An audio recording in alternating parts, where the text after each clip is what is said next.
nama saya Clarissa Mulyadi dari kelas Pemikiran Desain Seksi A Unika Atmajaya.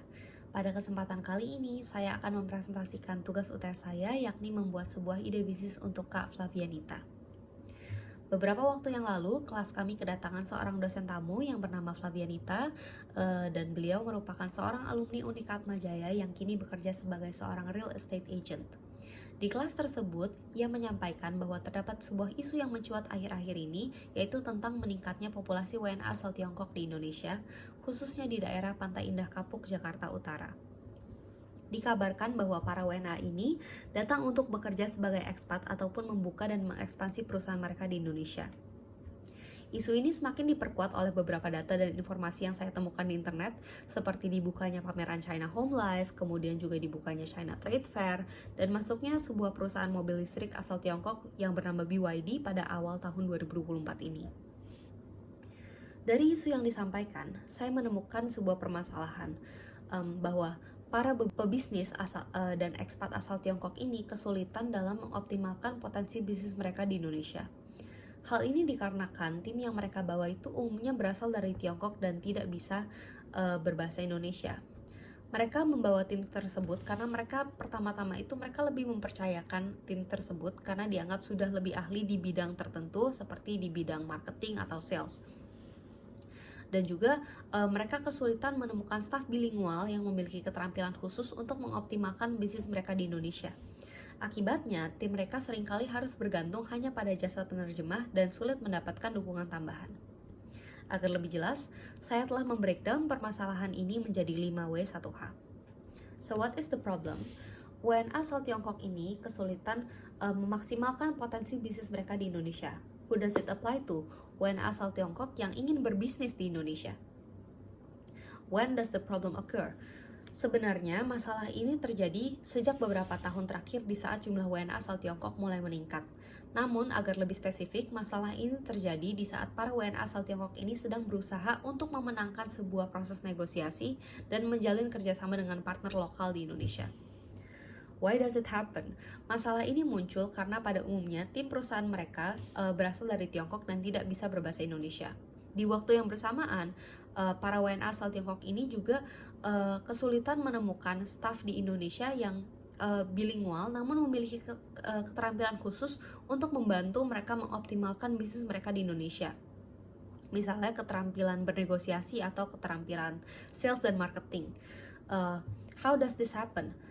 Jadi para WNA asal Tiongkok ini ingin mengoptimalkan bisnis mereka di Indonesia. Namun, pada saat mereka ingin memenangkan sebuah proses negosiasi atau menjalin kerjasama dengan partner lokal di Indonesia, mereka terkendala kurangnya staf bilingual yang bisa berbahasa Indonesia dan juga berbahasa Mandarin, atau staf ahli yang bilingual yang bisa membantu mereka memenangkan proses negosiasi dan menjalin kerjasama dengan partner lokal di Indonesia. Oleh karena itu, berdasarkan analisis yang pertama ini, saya melanjutkannya ke root cause analysis atau analisa dari akar permasalahan yang terjadi. Pertama-tama, para WNA asal Tiongkok ini kesulitan memaksimalkan potensi bisnis mereka di Indonesia karena tim yang mereka bawa itu umumnya berasal dari Tiongkok dan tidak fasih berbahasa Indonesia.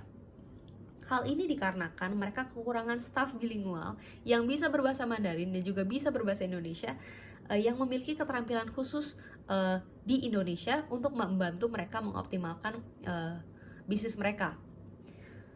Hal ini disebabkan karena mereka kesulitan menemukan staf yang mereka perlukan dengan kriteria yang mereka butuhkan.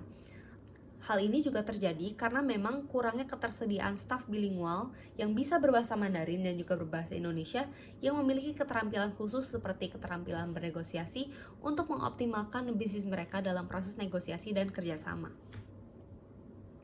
Berdasarkan seluruh analisis ini, lahirlah sebuah problem statement, yaitu para WNA asal Tiongkok ini yang ingin berbisnis di Indonesia membutuhkan seorang staf ahli yang bilingual atau beberapa staf ahli yang bilingual dan memiliki keterampilan khusus untuk mengoptimalkan bisnis mereka dalam proses negosiasi dan kerjasama dengan partner lokal di Indonesia. Oleh karena itu, dari problem statement ini saya telah melakukan proses mind mapping ataupun proses brainstorming Pada mind mapping yang pertama, saya menganalisa kira-kira ide bisnis apa yang bisa lahir dari problem statement ini. Yang pertama adalah Kanita bisa membuka agency khusus staff dengan keterampilan khusus, tapi juga memiliki bilingual skills. Kemudian juga Kanita bisa membuka training center bahasa Mandarin dengan kurikulum yang dibuat khusus untuk bekerja profesional. Kemudian Kanita juga bisa memberikan pelatihan marketing berdasarkan keterampilan yang Kanita punya dari berposisi sebagai seorang real estate agent untuk di-share kepada translator Indonesia atau Mandarin seperti teknik-teknik dasar marketing. Kemudian juga Kanita bisa membuat sebuah monetize website yang membagikan tips marketing atau sales dalam bahasa Mandarin. Dan juga yang terakhir adalah Kanita bisa menjadi seorang staff freelance yang bilingual dan juga ahli di bidang marketing dan sales untuk proyek perusahaan asal Tiongkok. Setelah saya melakukan brainstorming ini, saya melihat dan saya memutuskan bahwa saya akan melanjutkan dengan ide bisnis untuk Kanita menjadi seorang freelancer staff bilingual di bidang marketing dan sales untuk proyek perusahaan asal Tiongkok. Hal ini dikarenakan pertimbangan ini adalah pertimbangan dan pendekatan yang paling mudah untuk dilakukan oleh Kanita pada tahap pertama. Kemudian dari bisnis ini saya juga telah melakukan sedikit bisnis konsepnya. Pada bisnis konsepnya ini saya telah mempertimbangkan 4 aspek, yaitu media promosi yang akan digunakan oleh Kanita, sistem pemberian harga yang akan diberikan oleh Kanita, kemudian juga media jasa untuk menjalurkan jasa tersebut kepada klien-klien yang bersangkutan, dan juga jenis proyek yang akan diterima oleh Kanita. Untuk jenis proyek itu sendiri, Kanita bisa menerima proyek-proyek untuk penjualan produk retail atau pemasaran produk retail, kemudian juga kemitraan antar bisnis, kemudian juga membantu para perusahaan ini melakukan tender bidding, kemudian juga franchise bisnis, kemudian juga membantu dalam proses negosiasi proposal investasi ataupun bernegosiasi untuk sebuah properti. Kemudian untuk media promosinya, Kanita bisa melakukannya melalui referral ataupun juga networking di pameran-pameran bisnis seperti China Home Life, kemudian juga melakukan content marketing di platform WeChat, Instagram, dan juga Douyin, dan juga melakukan personal branding di platform LinkedIn, Douyin atau TikTok, dan juga Instagram. Kemudian saya juga telah mempertimbangkan media jasa untuk menyalurkan jasa Kanita ini. Jadi Kanita bisa mulai menyalurkan jasa ini melalui platform offline maupun online. Untuk online, Kanita bisa menyalurkan jasanya melalui aplikasi Skype, Zoom Call, WhatsApp, ataupun WeChat. Dan untuk offline-nya, Kanita bisa hadir sesuai dengan lokasi permintaan klien ataupun membuka kantor. Akan tetapi setelah saya pertimbangkan lebih lanjut, membuka kantor ini membutuhkan modal yang signifikan. Dan untuk memulai bisnis ini saya kira akan lebih efektif untuk Kanita hadir sesuai dengan lokasi permintaan klien saja. Setelah itu saya juga telah mempertimbangkan sistem pemberian harga yang bisa ditawarkan oleh Kanita untuk klien-klien yang akan dibantu oleh Kanita. Yang pertama adalah sistem pemberian harga berbasis komisi daripada setiap revenue atau nominal proyek yang dikerjakan oleh Kanita. Kemudian juga bisa berupa berbasis tarif, jadi Kanita sudah mematok fixed tarif tertentu dari awal, ataupun membuat custom tarif untuk proyek tertentu, ataupun Kanita juga bisa melakukan sistem profit sharing.